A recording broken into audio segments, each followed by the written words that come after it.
दायरा सिंह चौहान, आप बने रहिए मेरे साथ, क्योंकि इस वक्त हमारे साथ लाइव जुड़ गए हैं बीजेपी सरकार में वरिष्ठ मंत्री सिद्धार्थनाथ सिंह। सिद्धार्थ जी, आप सुन रहे हैं, आपके पुराने कैबिनेट में साथी रह चुके हैं दायरा सिंह चौहान। कल हमारे साथ स्वामी प्रसाद मौर्य थे। ये एक एक करके छोड़ के जा रहे हैं। 11 लोगों की लिस्ट लग गई है।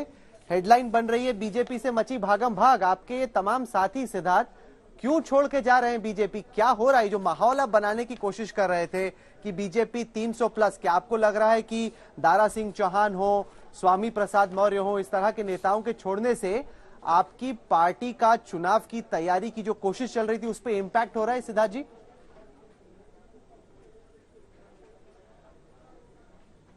अब मैं इतना ही कह सकता हूं कि हम लोग को सच बोलने की आदत डाल लेनी चाहिए। और कितना मैं सुन भी रहा था, काश मेरे मित्र जो हैं वो सच ही बोल लेते हुए कि मैंने इस कैबिनेट के अंदर इस तिथि के दिन मैंने ये आवाज उठाई थी, तो बहुत अच्छा होता। लेकिन वो उनका निर्णय है, वो उनको मुबारक हो, मैं उनको शुभकामनाएं देता हूं। मैं कभी कभी विनाश काले विपरीत बुद्धि जो शब्द है और जो वाक्य है वो भी शायद सार्थक हो जाता है। लेकिन जो गरीब और पिछड़ों की जब बातें करते हैं तो इतना जरूर कहता हूं, ये कामगारों की बात कर रहे थे जो पिछड़े होते हैं। 1.5 करोड़ जो कामगार हैं उत्तर प्रदेश में, उनको 1500 करोड़ हस्तांतरित किया गया। और विशेष रूप से कोविड 1, कोविड 2, कोविड 3 और अपने ही कैबिनेट में जब ये निर्णय लिया था, हमारे ही जो मित्र अभी जो कह रहे हैं आप भाग रहे हैं, मौसम का थोड़ा सा जो रुख है इस तरफ कि हम भागेंगे, तो वो उस समय ताली भी बजा रहे थे और टेबल भी थपथपा रहे थे। और भूल जाते हैं कि कितने घर के चाबी इन्होंने खुद स्वयं दी होगी। 45 लाख प्रधानमंत्री आवास घर दिए गए, जबकि अखिलेश जी के टाइम पे तो 28,000 ही दिए गए थे। और टॉयलेट के इन्होंने कितनी चाबियां इन लोगों ने दी होगी। 2 करोड़ 60 लाख टॉयलेट्स का जो निर्माण हुआ है वो शायद पता नहीं इन्होंने दिया या नहीं दिया। मगर बात यह है कि दारा सिंह इस वक्त हमारे साथ लाइव हैं। उन्होंने लाइव कैमरे पे कहा कि मैं लगातार बीजेपी के भीतर कैबिनेट में आवाज उठा रहा था दलितों के लिए, पिछड़ों के लिए। भाई आप साहब, कह रहे हैं कि उन्होंने ऐसा कुछ नहीं कहा। आप मुझे रिकॉर्ड मैं आपको जब बता रहा हूं तो मैं किसके लिए बता रहा हूं?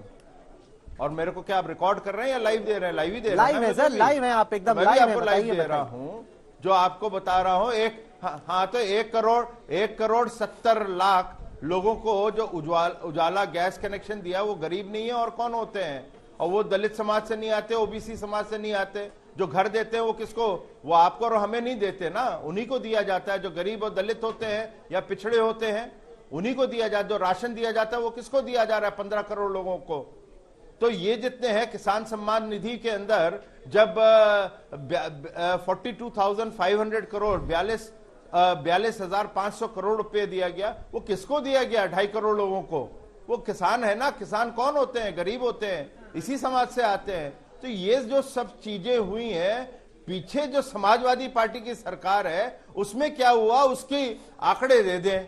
ये कहानियां जो बताई जाती है वो उसके पीछे क्या कारण है उसमें मैं बहस में नहीं पड़ना चाहता। नहीं, आप बताओ ना, क्लियरली बताओ। नहीं, एक सेकंड सिद्धार्थ जी, दारा सिंह चौहान कह रहे हैं, स्वामी प्रसाद मौर्य कह रहे हैं कि बीजेपी पिछड़ों की अनदेखी करी, इस वजह से छोड़ा। इस वक्त वो लाइव बैठे हैं, आपके सामने बोल रहे हैं। आप कह रहे हैं कि नहीं, इसके पीछे कोई और कहानी है, ऐसा नहीं है कि ये ओबीसी के चक्कर में, दलितों के चक्कर में छोड़ के गए। आप सीधे बताइए, आपके हिसाब से क्यों छोड़ के गए ये लोग? राहुल जी,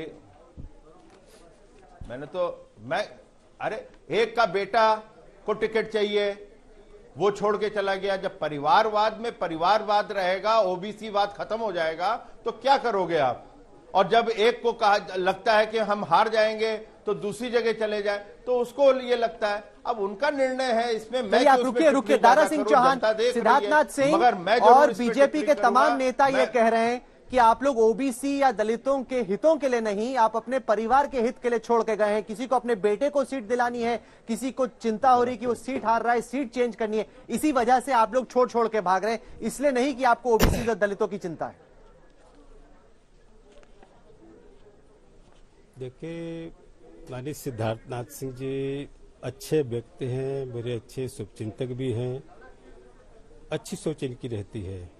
हमेशा मैं जानता हूँ व्यक्तिगत रूप से इनको और पूरे परिवार को, लेकिन जहाँ तक मैं अपनी बात कह रहा हूँ कि शायद माननीय सिद्धार्थनाथ सिंह जी जानते होंगे या पार्टी के वरिष्ठ नेता जानते होंगे, जब मुझे चुनाव लड़ने की बात आई मैंने मना कर दिया था, मुझे विधानसभा का चुनाव नहीं लड़ना है।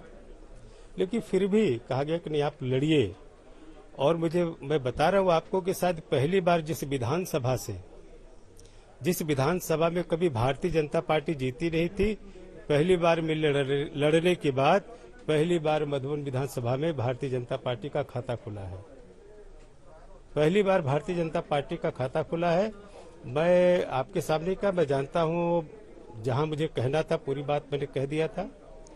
और जो बातें माननीय सिद्धार्थनाथ सिंह जी कह रहे हैं तमाम सारी योजनाओं के बारे में, तमाम सारी चीजों के लिए, किसी को हारने का वो नहीं। मैं तो आज तक कभी टिकट के लिए हाथ नहीं फैलाए कहीं, मुझे टिकट की चिंता नहीं कहीं हारने की। वो तो वक्त बताएगा क्या होने वाला। मैं इस डिबेट में बिंदुवार में कभी चर्चा होगी तो मैं चर्चा करूंगा। लेकिन इतना मैं जरूर कहना चाहता हूं कि 5 साल तक जिस कैबिनेट की फैसले की बात माननीय सिद्धार्थनाथ सिंह जी कह रहे थे, उस फॉर्मेट को वो भी जानते हैं, हम सभी लोग जानते हैं कि ड्राफ्टिंग के बाद केवल वहां पे घोषणा होती है, किसी को अपने बात कहने का कोई वो नहीं। और कई सारी चीजों के बाद जिस तरीके से आरक्षण को लेकर के, जिस तरीके से पिछड़े समाज के जो स्कॉलरशिप को लेकर के, आज ऐसे जो बच्चे जो कॉलेज में पढ़ने वाले लोग हैं, आप देख लीजिए रिकॉर्ड है, वो जो पिछड़े समाज के लोग जो बड़ी संख्या में पढ़ते हैं, आज स्कॉलरशिप से वंचित करने की जो साजिश हो रही है, आज वो पीड़ित हैं। आरक्षण से जो खिलवाड़ करने का काम किया उसके नाते पीड़ित है। ये तो रिकॉर्ड में है, सारे लोग जानते हैं।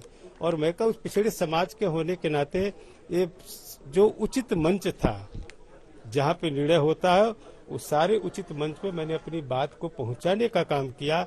लेकिन 5 साल तक कहने के बाद जब मुझे लगा कि अंतिम दिन तक इन पिछड़े दलित वंचित समाज आप कह रहे हैं कि सही मंच पे आपने आवाज उठाई, क्योंकि सिद्धार्थनाथ सिंह कैबिनेट की मीटिंग में मौजूद थे। उन्होंने कहा कि कैबिनेट में तो कभी आपने कुछ कहा नहीं ऐसा।